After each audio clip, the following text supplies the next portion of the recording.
ગીર સોમનાથ જિલ્લાના સૂત્રાપાડા તાલુકાના ગોરખમડી ગામે જાહેર સભા દરમિયાન ભગવાન બારડ દ્વારા આપવામાં આવેલ નિવેદન બાદ રાજકીય ગરમાવો જોવા મળી રહ્યો છે। સમાજને લઈને કરેલા નિવેદન મુદ્દે કોંગ્રેસ અને ભાજપ વચ્ચે વાક્યયુદ્ધ શરૂ થવાનું જિલ્લા રાજકારણ ગરમાયું છે।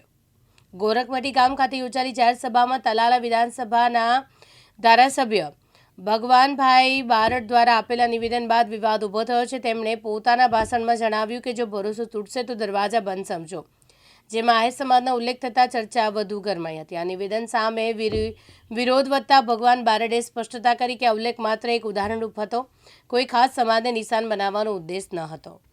હવે આજે જ્યારે ટીવી ચેનલના માધ્યમથી આપ મને પૂછો છો, મારું નામ મેરામણ એટલે સમુદ્ર કિનારો ટપે જ નહીં, રહી વાત શોર્ટ નામ મેરું પર્વત ડગે જ નહીં।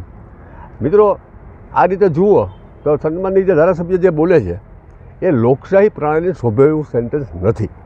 હું કોઈ આહિરનો ઉમેદવાર નથી, હું સર્વે લોકોના સન્માનથી અને સર્વે લોકોની લાગણીથી મારે વિના છૂટકે કોંગ્રેસ પાસે કોઈ કેન્ડિડેટ ન હોય એવા સંજોગોમાં મારે ઉમેદવારી કરવાની ફરજ પડી છે। સરસ મજાનું માનો કે ખેતર હોય, ખૂબ સારો વરસાદ પડ્યો હોય અને એ 50 એકર જમીન વાયા વગરની રહી તો એવું ચાલી ન શકે। પ્રજાનો જે અવાજ બનવા માટે મારી ઉમેદવારી છે, નહીં કે મારે સભ્ય બનવા માટે નહીં। એવી રીતે જોઈએ તો આવા જવાબદાર માણસો, મોટા માણસો જે લોકશાહીના ખરેખર રખાવાળા હોવા જોઈએ, ધારાસભ્ય પાર્ટ ઓફ ધી ગવર્મેન્ટ, અને એવા માણસોનું આવું નિવેદન હોય એ ખરેખર મારું માથું પર શરમથી ઝૂકે એમ। કારણ કે એ તો આપણા સૌનું એમ કે લોકોનું તો અપમાન છે, અમારા સમાજનું પણ અપમાન છે।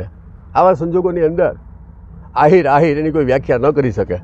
અમે લોકો સર્વે લોકોને સાથે લઈ સર્વે જ્ઞાતિ પ્રત્યે સમભાવ રાખી અને each for other for each, દરવાજા મત આપે એના માટે ખુલ્લા, ન આપે એના માટે પણ ખુલ્લા। ખાસ કશો હવે વસ્તુ બાયણા બંધ થઈ જાય એ એમનો વિષય છે। હું તો બહુ સ્પષ્ટ કહું છું કે મત આપે એના માટે તો ખુલ્લા છે, ન આપે એના માટે પણ ખુલ્લા છે। અને રહી વાત મારા અનુભવની, તો મારા 37 વર્ષ પંચાયત ચલાવવાનો અનુભવ છે।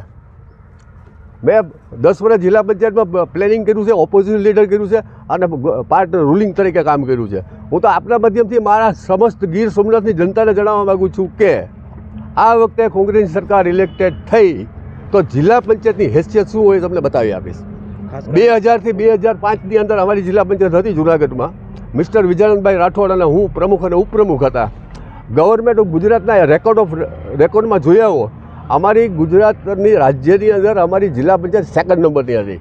નડિયાદ પહેલો નંબર ને માય ડિસ્ટ્રિક્ટ પંચાયત જૂનાગઢ છે 2nd નંબર એક્ટિવિટી એમ। સભામાં મારી આખી સ્પીચ જે મેં આપી છે, પહેલાં તો એને સમજી લેવી પડે।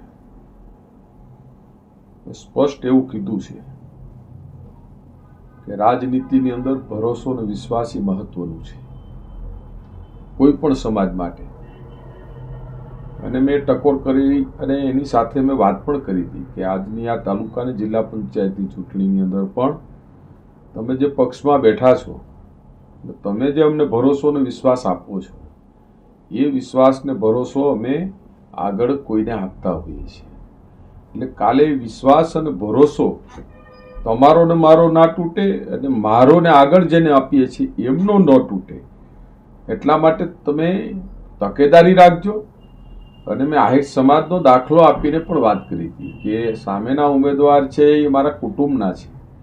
રાજનીતિની અંદર સગા ભાઈઓ પણ એકબીજા વિચારધારાઓ સાથે ઇલેક્શન લડતા હોય છે અને ઇતિહાસના દાખલાઓ છે। રાજનીતિની અંદર સિદ્ધાંત હોય છે। હું કાયમી માટે મારા સિદ્ધાંતોની સાથેની રાજનીતિ કરું છું, જ્ઞાતિ જાતિની ક્યારે રાજનીતિ કરતો જ નથી। ભૂતકાળમાં લોકસભાની ચૂંટણી હોય કે ધારાસભાની ચૂંટણી હોય તો બહુ સ્પષ્ટ હાલું છું, જે પક્ષમાં બેઠો હોય છે એ પક્ષનું જ કામ કરવા માટે હું બંધાયેલો છે। અને મારા સમાજની જ્યારે મારે એટલી બધી સમાજની અપેક્ષાઓ અમારી ઉપર હોય ને, અમે સમાજમાં એક સમાજના જવાબદાર આગેવાન તરીકે જ્યારે સમાજ સ્વીકારતો હોય, અમારી વાતને કાયમી સમર્થન આપતો હોય, તો મારે એમને ટકોર કરવી એ પણ મારી જવાબદારી છે। અને મેં એનો દાખલો આપી અને મારા સમાજને ટકોર કરેલી હતી કે તમે તમારાથી જે અમે વિશ્વાસ ને ભરોસો તમે આપો છો, એ ભરોસો ને વિશ્વાસ કાલે ન તૂટે એની તકેદારી રાખજો। અને વિશ્વાસ ને ભરોસો જો તમે તોડશો તો પછી તમે મારી આગળ આવવાનું તમારે કોઈ જરૂર નથી. હું બહુ સ્પષ્ટ બોલ્યો છું. અને કોઈ પણ ક્ષેત્રમાં ભલા માણસ, આ તો રાજનીતિની વાત છે, પણ કોઈ પણ તમે પતિ પત્નીથી લઈ લ્યો, દીકરા બાપનું લઈ લ્યો, પારિવારિક લઈ લ્યો, કોઈની હારે સોદાબાજી કરો, તમે બિઝનેસ કરો, તો ભરોસો ને વિશ્વાસથી દરેક વસ્તુ થતી હોય છે. ભરોસો ને વિશ્વાસ મહત્વનું છે, આમાં કોઈ મીટર નથી. રાજનીતિમાં ક્યાંય મીટરથી કામ નથી થતું, ભરોસો ને વિશ્વાસથી જ કામ થતું હોય. તો ભરોસો ને વિશ્વાસ તૂટે તો કોઈ પણ સમાજને નુકસાન થતું હોય છે, કોઈ પણ સમાજને નુકસાન થાય. એટલા માટે જ મેં મારા સમાજનો દાખલો આપીને ટકોર કરી છે. લાગુ બધાને માટે પડે છે, દરેક સમાજ ત્યાં હતા, પણ મારા સમાજને મેં અને હું એક આપણે દાખલો આપીશ, અમારા સમાજનો જ છે. રાજધર્મ નિભાવવા માટે આજથી 1000 વર્ષ પહેલા આલીદર બોલીદરની અંદર દેવાયત બાપા અમારા થઈ ગયા. અને રાજ નવગણનો છેલ્લો વંશ, અને એ વંશને બચાવવા માટે વંશની સાથે સાથે રાજધર્મ, જે જુનાગઢનું રાજ હતું, રાજમાં રહેનારા દેવાયત બાપા હતા, જવાબદાર આગેવાન. ત્યારે પોતાના રાજની વફાદારી કેટલી છે. એ રાજમાં તો દરેક સમાજના લોકો હતા, ખાલી આહીરો નતા, બધા સમાજના લોકો હતા. રા નવગણ છે, દરબાર હતા, પણ છતાં રાજધર્મ નિભાવવા માટે વિશ્વાસ અને ભરોસો હતો રાજઘરાણાઓને. અને રાણીએ દીકરો દેવાયત બાપાને ઘરે મોકલ્યો, એને વિશ્વાસ અને ભરોસો હતો એટલા માટે. અને દેવાયત બાપાએ સમય આવ્યો ત્યારે પોતાના દીકરાનું બલિદાન આપ્યું છે ને, એ અમારા આહિર સમાજનો ઇતિહાસ બોલે છે. ને એટલે જ મારા સમાજને મેં ટકોર કરી હતી કે આપણે ભરોસો ને વિશ્વાસ સાથે જીવનારો આપણો સમાજ છે. અરવિંદ સોડા, દિવ્યાંગ ન્યૂઝ, ગીર સોમનાથ.